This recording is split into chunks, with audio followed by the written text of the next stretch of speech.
Atlante, bonjour. Bonjour. Vous souhaitez évoquer ce matin les décroissants et ces nouveaux gourous qui entendent façonner le monde d'après. Nous vous écoutons. Oui, effectivement. Donc, très très vaste sujet, hein. Donc, on va prendre un petit peu le temps de développer sur effectivement les décroissants et ces nouveaux gourous qui rentrent là dans la sphère du soi-disant monde d'après, hein, et qui font des émules. En fait, il y en a un plus particulièrement qui m'intéresse parce que dès que j'ouvre mon Facebook le matin, je vois sa tête parce que encore un de mes amis, plutôt une de mes amies ou famille a posté une de ses vidéos, c'est Aurélien Barraud. Voilà. Alors, qui est cet Aurélien Barraud? C'est un astrophysicien qui est né à Neuilly et qui maintenant prétend être une espèce de chantre, je ne sais pas trop de quoi en fait, de planétologie, décroissantisme, etc. Donc c'est quelqu'un qui fait beaucoup de vidéos, hein, il en fait tout seul. Il a été interviewé aussi par Thinkerview. Et grosso modo, il fait du Greta Thunberg, mais façon grand poète à cheveux longs. Voilà. Donc pourquoi je parle tout de suite de ses cheveux longs? Bon, parce que effectivement, je pense que ce gars a une espèce de charisme et en tout cas exerce une certaine forme de séduction manipulatrice, notamment sur la gente féminine, mais pas que. Et il a, on peut dire que ça d'ailleurs, un look extrêmement soigné par rapport à ça. Donc il a les cheveux longs, il porte des bijoux, il s'assoit accroupi parfois, voilà, avec des chemises ouvertes, enfin un look très très travaillé, donc qui correspond parfaitement au segment marketing des gens angoissés de la planète, voilà, des angoissés de la planète. Et en fait, ce mec-là, ce que je voudrais dire, c'est que comme d'habitude, en fait, il s'adresse pas à n'importe qui. Il s'adresse principalement aux gens de sa classe sociale, c'est-à-dire les bourgeois, et plus particulièrement les bourgeois qui sont dans une forme de repentir, hein, c'est-à-dire après avoir consommé outrageusement, après avoir passé tout leur midi au McDo, eh bien maintenant ils entendent faire régner sur la planète le dogme de l'écologie, du véganisme, voilà, et toutes ces choses à la mode. Donc j'insiste, aujourd'hui, ces gens-là, pourquoi je dis qu'ils sont dans un segment marketing? Eh bien parce que leurs chantres, du type Aurélien Barraud, mais il y en a d'autres, hein, en fait, utilisent tous les codes du marketing et toutes les techniques américaines de communication. Voilà. Ces gens-là, en fait, sans la communication d'aujourd'hui, ne sont strictement rien.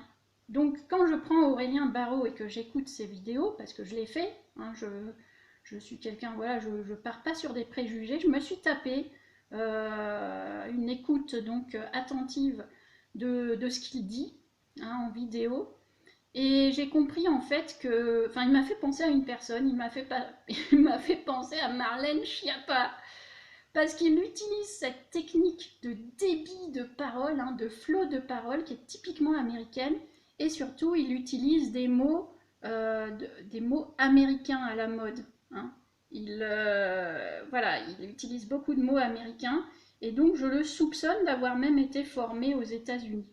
Bon, et quand bien même ça n'aurait pas été le cas, c'est pas grave, en tout cas il utilise les outils marketing et communication propres donc à séduire un segment actuel qui serait bon, l'espèce de jeunesse principalement bourgeoise, jeunesse d'ailleurs qui entend se convertir, hein, qui fonctionne à fond à la culpabilisation qui les cible, hein.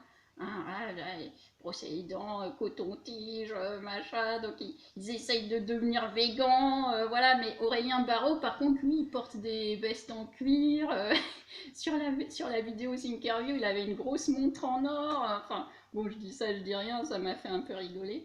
Mais à côté de ça, il a des bijoux de type ethnique, quoi, des pays où il a jamais mis les pieds, ou alors s'il a mis les pieds, c'est en séminaire, en séjournant dans les hôtels internationaux, quoi, hein.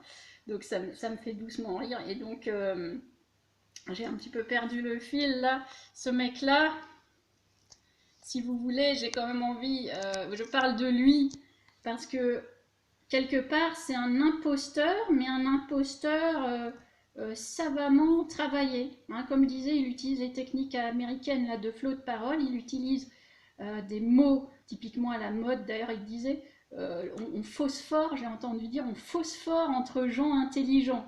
Donc là, vous voyez, on entre déjà dans cette logique de système de caste, hein, de laquelle il fait partie, puisqu'il est né à Neuilly, probablement ses parents sont donc de grands bourgeois, qui ont pu lui payer les bonnes études qu'il a faites, hein. Donc aujourd'hui, il est professeur. Voilà, moi je renie pas du tout sa compétence en tant que professeur dans son domaine scientifique. Par contre, ce qui me déplaît, c'est qu'il utilise cette entre guillemets crédibilité pour riper sur d'autres sujets, mais sur des sujets là qui nous concernent nous. C'est-à-dire, il tente d'être influent auprès des politiques. Parce que à la fois, il va vous sortir un discours qui a l'air construit parce qu'il va utiliser ces mots savants qu'il a appris à l'école et qu'il utilise pour enseigner, ce qui n'est pas si compliqué que ça en soi. Hein.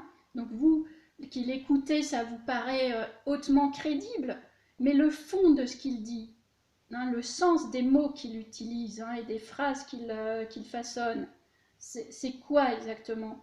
Mais c'est pas grand-chose quand on écoute. Et au final, en plus, il s'en cache pas, c'est un gauchiste, hein, il montre bien ses lectures derrière lui. Enfin, il suffit d'avoir un peu d'acuité pour voir de qui il vous parle. Et puis, il est habillé comme un 68ard, enfin, en plus avec des baskets américaines. Hein. Donc, son ressort, c'est quoi hein, pour se rendre, en plus de son métier, pour ce métier financé par vos deniers, hein, puisqu'il est dans l'enseignement public. Je fais un petit passage. Hein. Donc, il n'a aucun problème d'argent, ce gars-là. Hein. Il prône le dénuement, mais lui-même, il n'a pas trop de problèmes. Hein.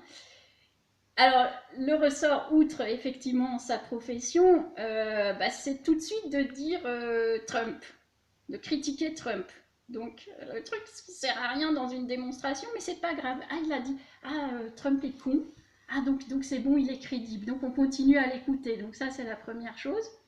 Et la deuxième chose, c'est donc de prendre un air très inspiré, éthique, moral, comme ça, pour dire les animaux meurent à cause de nous. Voilà. Et après, d'attaquer le CO2. Hein. Alors qu'on rappellera quand même, hein, tout scientifique qu'il est, que le CO2, c'est ce qui sert aux plantes à faire la photosynthèse. Bon, voilà, vous ferez des petites recherches dans vos cours c'était de 4e, je crois. Voilà, hein, je blague à part. Voilà. Donc juste ça, hein, en plus de son physique, bon, qu'il a naturellement, mais qui est travaillé, hein, donc le chevelu, le grand poète. D'ailleurs, il ressemble à des personnages de manga. Le poète des mangas, là, à cheveux longs, là, c'est un personnage récurrent dans tous les mangas. Ça plaît forcément aux jeunes femmes qui ont été baignées dans cette culture télévisuelle à l'époque. Donc c'est très rigolo, ça me fait rire quoi, ça me fait rire.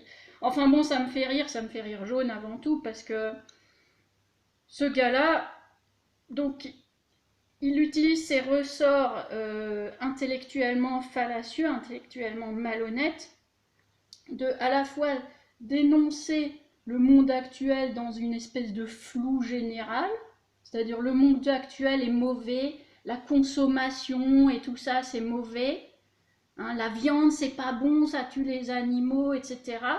Donc sa réponse, c'est la négation de ça. C'est-à-dire, on l'avait déjà démontré dans une vidéo, puisque l'abattage de masse et la viande de masse, etc., les cartels alimentaires, etc., c'est mauvais, et bien qu'est-ce qu'on fait? On mange plus de viande. Par contre, prenez l'agriculture de nos aïeux, ça jamais, parce que ces gens-là veulent écraser le passé.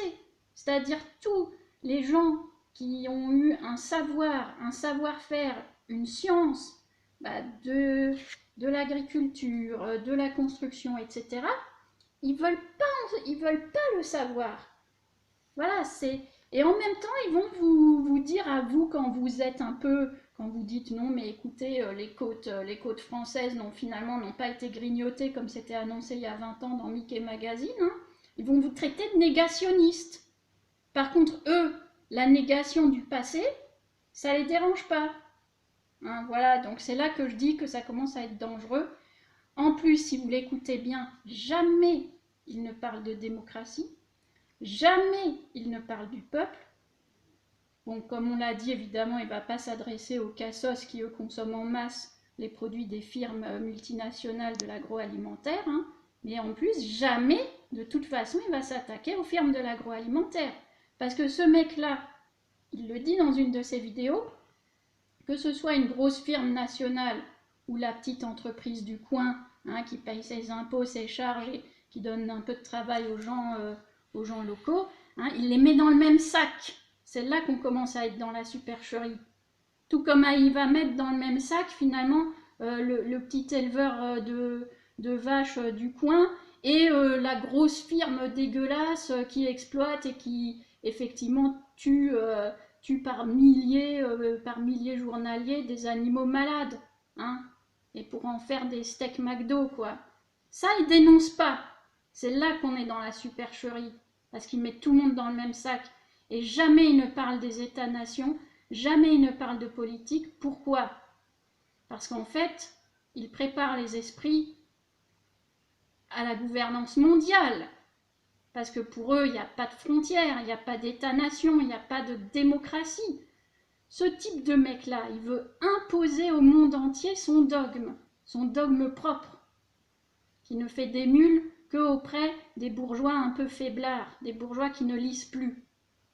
Donc, c'est là que je rigole un petit peu moins sur le personnage, parce que, effectivement, après le Covid, d'ailleurs, il en est presque à dire que le Covid, c'est une bonne chose, parce que quand il dit que le Covid, finalement, tue moins de gens que nous, on tue d'animaux, enfin, je veux dire, le biais intellectuel qu'il utilise là, mais c'est hallucinant. Donc il veut quoi, ce mec? Il veut la disparition de l'homme, finalement. Ce sera bon pour les chats et les oiseaux. Voilà, donc je vous laisse réfléchir, ne vous laissez pas séduire par des chevelus. C'est que les chevelus sont à la mode en ce moment. Bon. Ou alors, si vous voulez convaincre des gens, mettez une belle perruque, parce que finalement, j'ai l'impression que c'est ça qui marche, quoi. Une belle perruque et des bijoux. Voilà.